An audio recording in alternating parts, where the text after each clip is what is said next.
Hey everybody, welcome back to more early morning barking, talking about BPD and NPD by somebody who has both. Don't forget to like and subscribe if you like the video and want to subscribe. And also, socially things are scrolling past now the way you can follow me and see other things. There's really no... do it anyway, whatever. So, today I thought I'd do something a little bit different. I'm going to be checking in on me today. When I started this channel at the beginning of lockdown, it was with caution, right? I'm somebody with NPD, and all of those traits came out in me back when I was running Simply Syndicated. And it was all part and parcel of who I was and the attitudes I had and the way I treated people, and it was horrible. And when I stopped doing Simply Syndicated, it kind of a lot of it just died away. A lot of my NPD markers just stopped.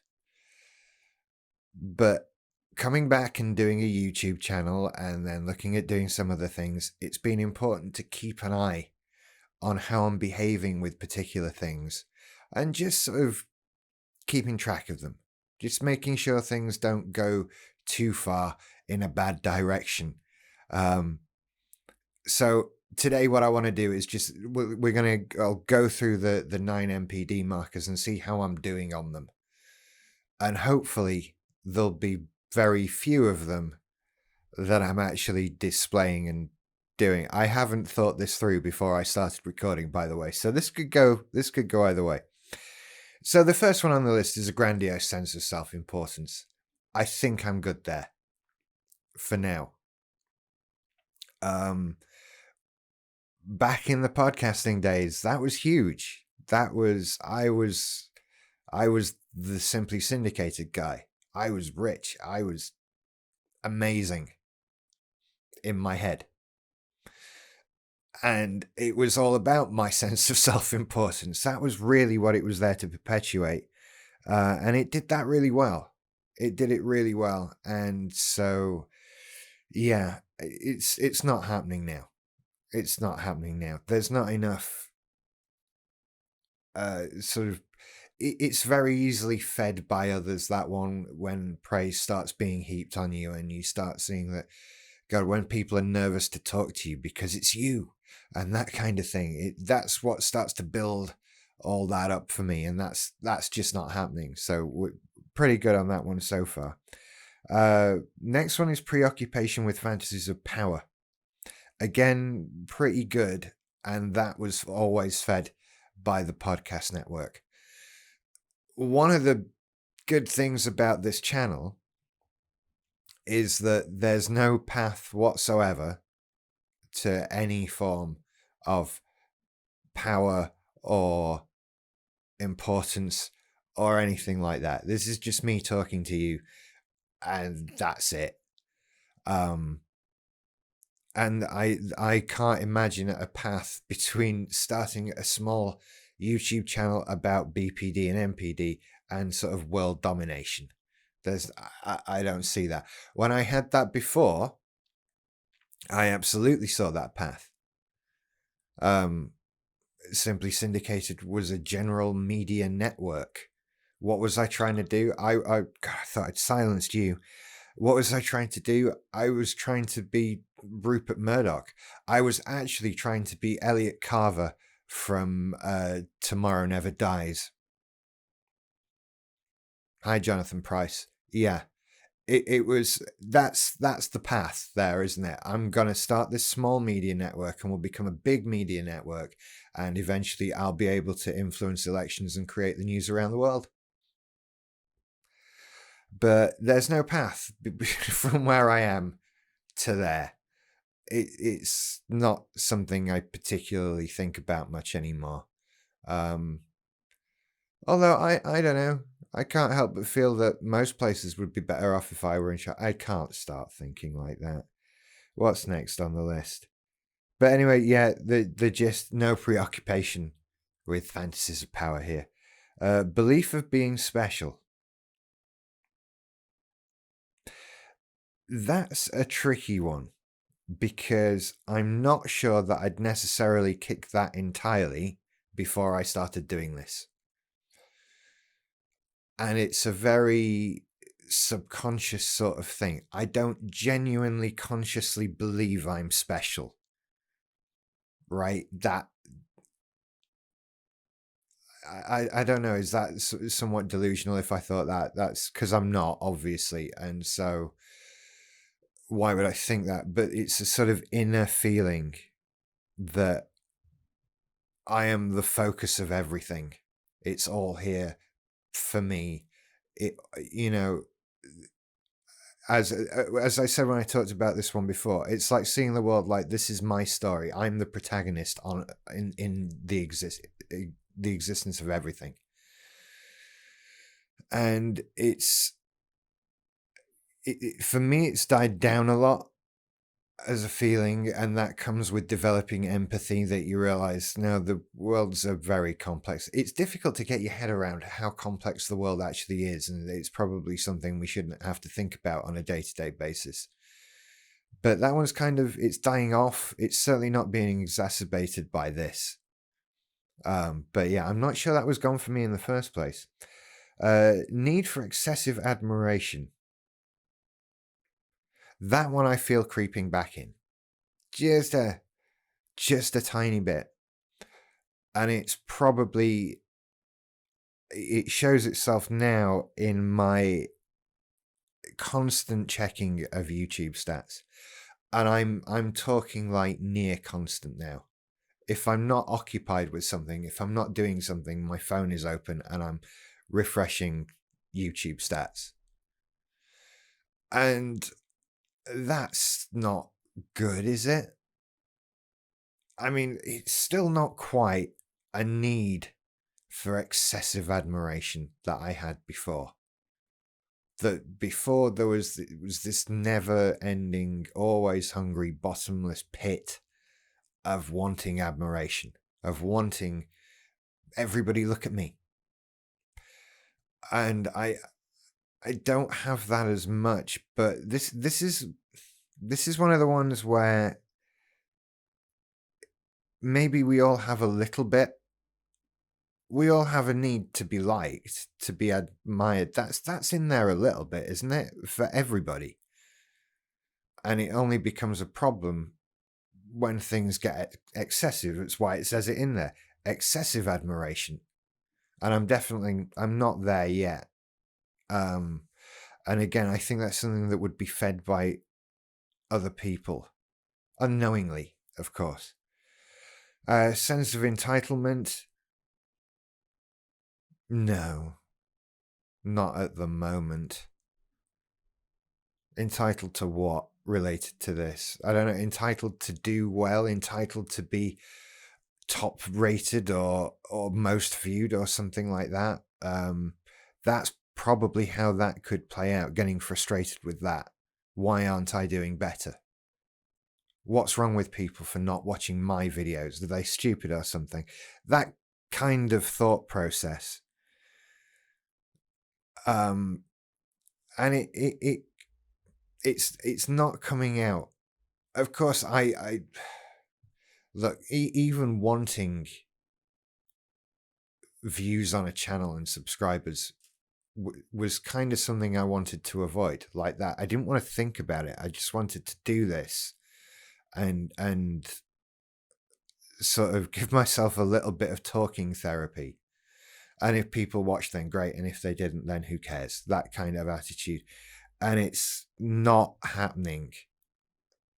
As soon as I've got into this, then I'm getting focused now. This is what I'm doing most of now. This is what I'm thinking the most about. And I'm constantly on, how do I get more subscribers? How do I get more views? What do I have to say and put on this video? And that kind of thing. It's creeping in, but that's not bringing with it the sense of entitlement to those things. So there's still a little bit of a lack of self-belief because don't forget, I'm also tempered down by the BPD. This NPD isn't allowed to run rampant all on its own. There's still all the voices that say, no, you shit, you shouldn't be doing this. This is going to fail. All of that kind of thing. Next one, interpersonally exploitative behavior. No, again, nothing. I'm not working with anybody, am I here? There's nobody for me to exploit at all. So that I would have had to have really worked at that one. And again, that came out back in the podcasting days of really just, as I said in the video about this marker, it was very opportunistic. I never set out from the beginning of a relationship to exploit somebody. But it always turned out that if there was something I could get out of somebody and it was beneficial to me and to hell with them, why aren't they doing it? Then I would do it. That's not coming out because no contact with others. If I start working with other people, then that one I want to keep an eye on much more. Lack of empathy. No, that one's doing quite well, actually, isn't it? I think so. It's something I've talked a lot about, is empathy, and I've talked to a lot of other people one-on-one about it. And yeah, I'm feeling pretty good with that. It's been a bit of a big achievement in the recovery process, is feeling that empathy. And I have been holding on to it like it's a life raft of some kind. Like, look at the big thing I did. I'm not going to screw that one up. So I'm constantly on I'm constantly making sure I'm still feeling empathy and still thinking about how other people feel and that kind of thing. Envy of others or belief that others are envious. Yeah. Now then. That one I think is, and I've actually not talked about that one because it is a marker on its own. It's actually remarkably simple, as all the NPD markers are. Envious of others or belief that they're envious of me. What do you need explaining with that one? And there's a lot of projection involved, which I did talk about as a separate thing. Like I being envious of others because they're doing better than you, because they've got something you believe you should have, because there's that channel that has thousands more subscribers than I have, and they aren't as good as me. They're just shooting on their iPhone, for God's sake. What the hell is going on? What's wrong with people for following these shit channels more than they're following mine? What?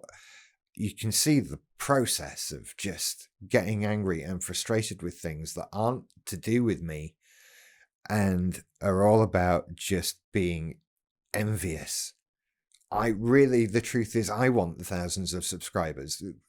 What someone else has done has nothing to do with that. Okay? And generally in media, you've got to accept that some people like stuff that isn't technically as good as your thing, or isn't as well produced, or whatever. These things happen, right? Some people watch Love Island. I don't know what to tell you. And then the final one is arrogant and haughty behavior.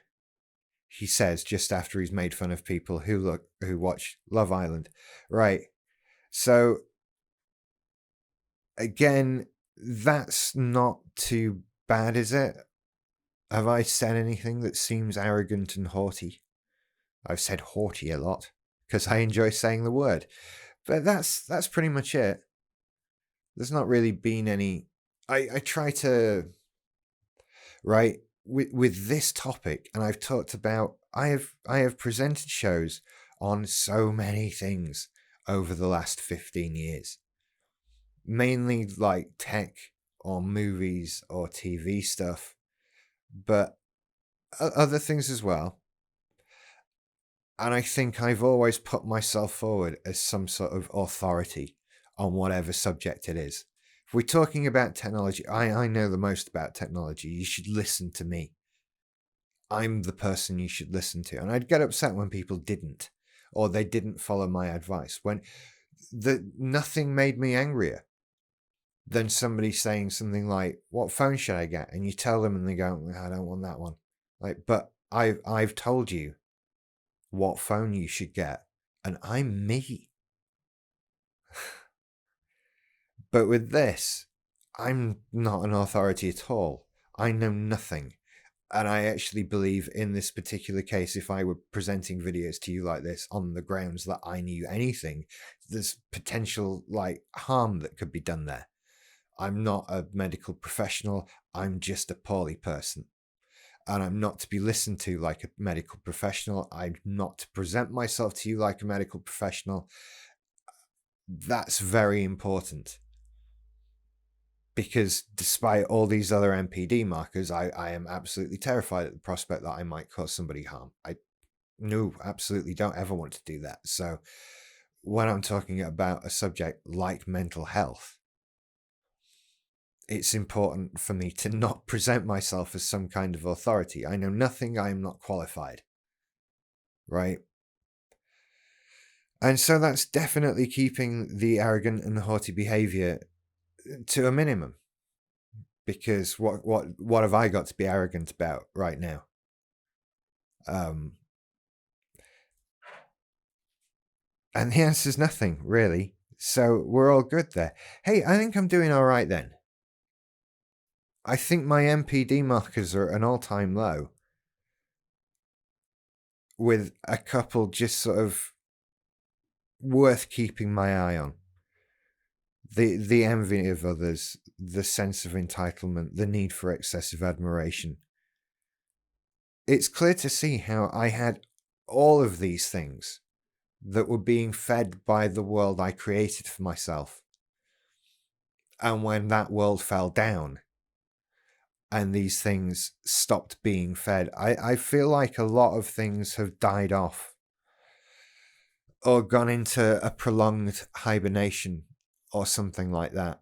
And I still remain concerned that something could awaken them, that the right set of circumstances could occur to bring these things out. And, you know, doing this channel is walking that line. But I think the more I learn to walk that line, the less likely I am to fall over to one side of it. And also, really, still working on my own here is doing wonders. I mean, nothing stops you treating people badly like not being around people. There's nobody here for me to treat badly. There's nobody here for me to take advantage of or lie to or manipulate or expect admiration from. So I'm feeling good about it. BPD markers are a whole other thing, though. So we'll not check in on that. We'll be here all day, and it would be a constant thing. But hey, NPD in the bag, though, eh? So that's something good. Feeling good about that. But as I continue to move back to some sort of normal life and real existence, has to be watched. Anyway, thank you for listening to me ramble and all of that. I hope you found this in some way interesting or useful. I'll be back on Monday with another video about something else. Until then, you take care. I'll see you later. Bye.